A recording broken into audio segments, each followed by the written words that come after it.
পড়ছি শেখ হীরার কবিতা। টেনে ছিঁড়ে ফেলে দিয়েছে একটা পাণ্ডুলিপি, যা ছিল একান্ত আমার খুব গোপন।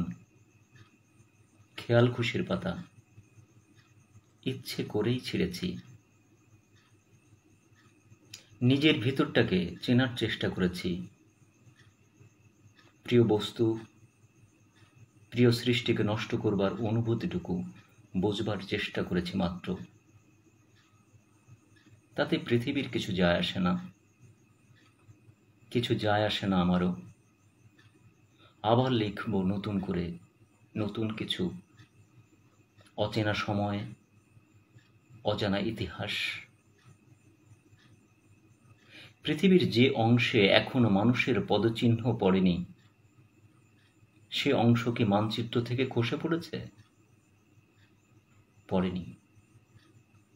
আবার সাজাবো নতুন শব্দরূপে, নতুন পাণ্ডুলিপি।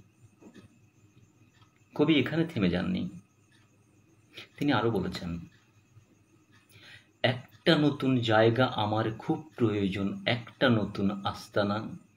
ঘুরে ফিরে সবখানেতেই বেদাত পীরের মন্ত্র জয়ের নিশানা। রয়ে শয়ে ক্লান্ত ভারী এখন আমি দিলকানা। একটা নতুন জায়গা আমার খুব প্রয়োজন, একটা নতুন আস্তানা। একটা নতুন জায়গা আমার খুব প্রয়োজন, একটা নতুন আস্তানা। থাক সেখানে জংলি পশু গোক্ষরাদের বিস্ফোনা। রক্ত দিয়ে মাংস দিয়ে কিনব না হয় বেদনা। বেদাত পীরের দৃষ্টি মাঝে থাকবো না আর থাকবো না।